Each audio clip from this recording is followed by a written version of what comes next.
Assalamualaikum warahmatullahi wabarakatuh.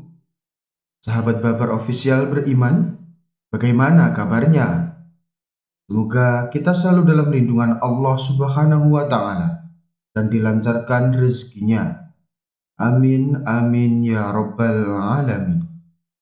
Sebelum lanjut ke cerita, alangkah baiknya tekan tombol like, komen, dan juga subscribe agar tidak ketinggalan dengan cerita-cerita kami selanjutnya. Terima kasih.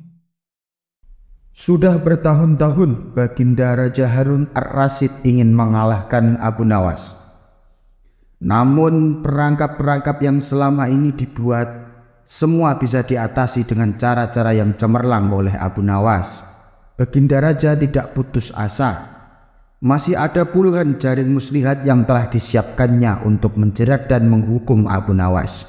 Baginda Raja beserta para menterinya sering mengunjungi tempat pemandian air hangat yang dikunjungi para pangeran, bangsawan, dan orang-orang terkenal. Suatu sore yang cerah, saat Baginda Raja berendam di kolam, beliau berkata kepada menterinya, "Aku punya akal untuk menjebak Abu Nawas," kata Baginda Raja dengan wajah yang ceria. "Apakah itu, wahai Paduka yang mulia?" tanya salah satu seorang menteri. "Kalian tak usah tahu dulu. Aku hanya ingin kalian datang lebih dini besok sore. Jangan lupa, datanglah besok sebelum Abu Nawas datang, karena aku akan mengundangnya untuk mandi bersama-sama," kata Baginda Raja memberi pengarahan. Baginda Raja memang sengaja tidak menyebutkan tipuan apa yang akan digelar besok. Abu Nawas pun diundang untuk mandi bersama Baginda Raja dan para menteri di pemandian air hangat yang terkenal itu. Keesokan harinya, Baginda Raja dan para menteri sudah datang terlebih dahulu. Baginda membawa 19 telur ayam. 18 dibagikan kepada para menterinya dan 1 butir lagi untuk dirinya sendiri. Kemudian Baginda memberi pengarahan singkat tentang apa yang telah direncanakannya untuk menjebak Abu Nawas. Ketika Abu Nawas datang, Baginda Raja beserta para menteri sudah berendam di kolam.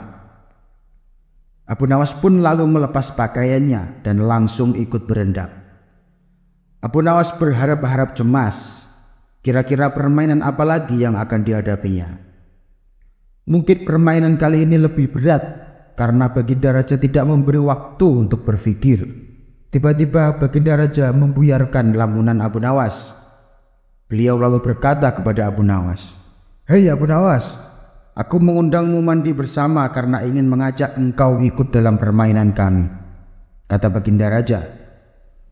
"Permainan apakah itu, Paduka yang mulia?" tanya Abu Nawas belum mengerti. "Kita sesekali melakukan sesuatu yang secara alami hanya bisa dilakukan oleh binatang. Sebagai manusia, kita harus bisa melakukannya dengan cara kita masing-masing," jawab Baginda sambil tersenyum. "Hamba belum mengerti, Baginda yang mulia," kata Abu Nawas agak ketakutan. "Masing-masing dari kita harus bisa bertelur seperti ayam, dan barang siapa yang tidak bisa bertelur, maka ia harus dihukum." Abu Nawas tidak berkata apa-apa, wajahnya nampak murung. Ia semakin yakin dirinya tak akan bisa lolos dari lubang jebakan Baginda dengan mudah. Melihat wajah Abu Nawas yang murung, wajah Baginda Raja semakin berseri-seri. "Nah, sekarang apa lagi yang kita tunggu? Kita menyelam lalu naik ke atas sambil menunjukkan telur kita masing-masing," perintah Baginda Raja. Baginda Raja dan para menteri pun mulai menyelam, kemudian naik ke atas satu persatu dengan membawa sebutir telur ayam. Abu Nawas masih di dalam kolam.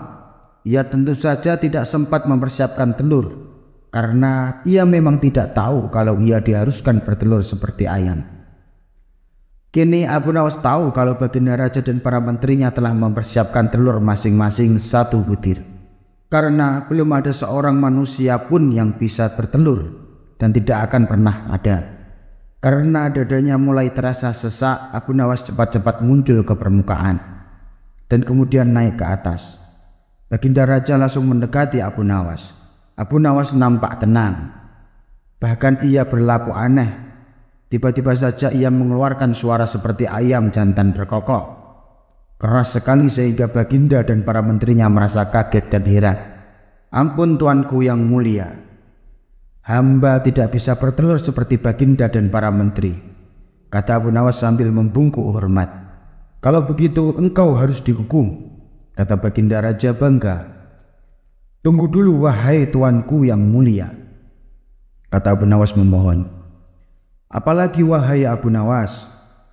tanya Baginda tidak sabar.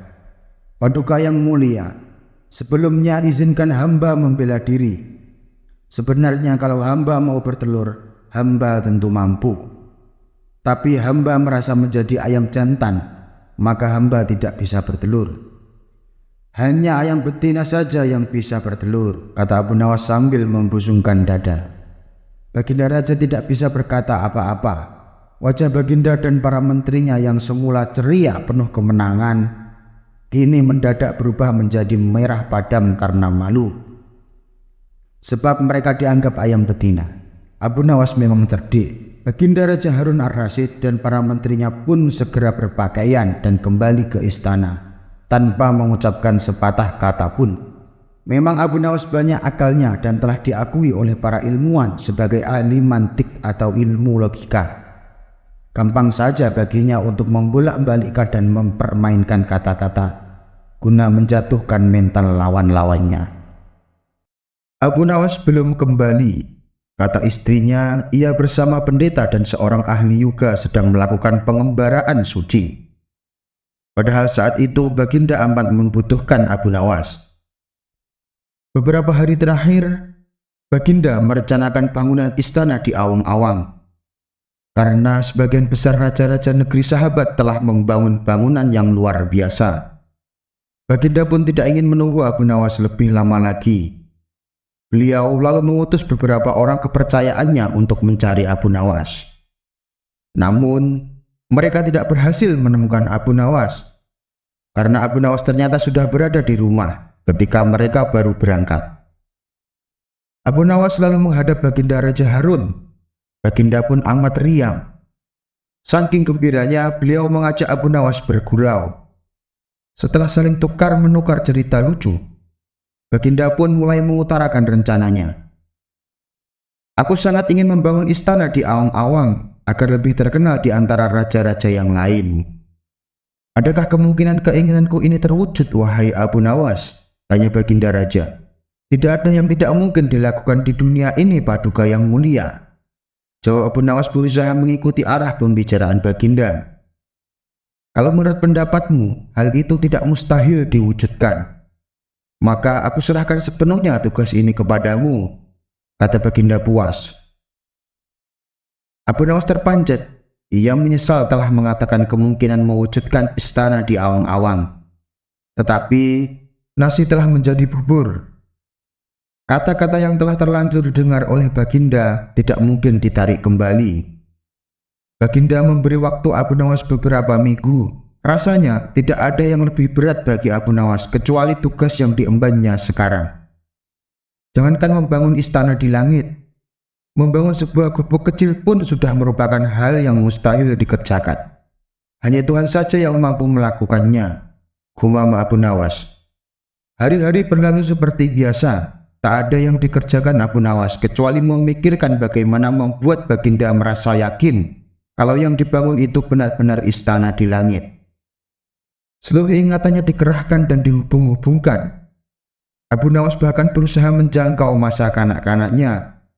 Sampai ia ingat bahwa dulu ia pernah bermain layang-layang. Dan inilah yang membuat Abu Nawas girang. Abu Nawas tidak menyia-nyiakan waktunya lagi. Ia bersama beberapa kawannya merancang layang-layang raksasa berbentuk persegi 4. Setelah rampung, Abu Nawas melukis pintu-pintu, jendela, dan ornamen-ornamen lainnya. Ketika semuanya selesai, Abu Nawas dan kawan-kawannya menerbangkan layang-layang raksasa itu dari suatu tempat yang dirahasiakan. Begitu layang-layang raksasa berbentuk istana itu mengapung di angkasa, penduduk negeri gempar. Baginda Raja pun girang bukan kepala. Benarkah Abu Nawas berhasil membangun istana di langit? Dengan tidak sabar, beliau didampingi beberapa orang pengawan bergegas menemui Abu Nawas. Abu Nawas pun berkata dengan bangga, "Paduka yang mulia, istana pesanan Paduka telah rampung," kata Abu Nawas merendah. "Engkau benar-benar hebat, Abu Nawas," kata Baginda memuji Abu Nawas. "Terima kasih Baginda yang mulia," kata Abu Nawas. "Lalu bagaimana caranya aku ke sana?" tanya Baginda. "Dengan tambang Paduka yang mulia," jawab Abu Nawas. "Kalau begitu siapkan tambang itu sekarang. Aku ingin segera melihat istanaku dari dekat," kata Baginda tidak sabar. "Maafkan hamba Paduka yang mulia. Hamba kemarin lupa memasang tambang itu, sehingga seorang kawan hamba tertinggal di sana dan tidak bisa turun," kata Abu Nawas mulai berkelit. "Bagaimana dengan engkau sendiri, Abu Nawas? Dengan apa engkau turun ke bumi?" tanya Baginda. "Dengan menggunakan sayap Paduka yang mulia," jawab Abu Nawas dengan bangga. "Kalau begitu, buatkan aku sayap supaya aku bisa terbang ke sana," kata Baginda. "Paduka yang mulia, sayap itu hanya bisa diciptakan dalam mimpi," kata Abu Nawas menjelaskan. "Engkau berani mengatakan aku gila seperti itu?" tanya Baginda sambil melotot. "Iya Baginda, kurang lebih seperti itu," jawab Abu Nawas tangkas. "Apa maksudmu?" tanya Baginda lagi. Baginda sendiri tahu bahwa membangun istana di awang-awang adalah pekerjaan yang mustahil dilaksanakan. Tetapi Baginda tetap menyuruh hamba mengerjakannya. Sedangkan hamba juga tahu bahwa pekerjaan itu mustahil dikerjakan. Tetapi hamba tetap menyanggupi titah Baginda yang tidak masuk akal itu, kata Abu Nawas berusaha menjelaskan kepada Baginda Raja. "Sebenarnya siapa di antara kita yang gila?" tanya Baginda mulai jengkel. "Hamba kira kita berdua sama-sama tidak waras, tuanku," jawab Abu Nawas tanpa ragu. Tanpa menoleh, Baginda Raja pun kembali ke istana diiringi para pengawalnya. Abu Nawas berdiri sendirian sambil memandang ke atas melihat istana yang terapung di awan-awan.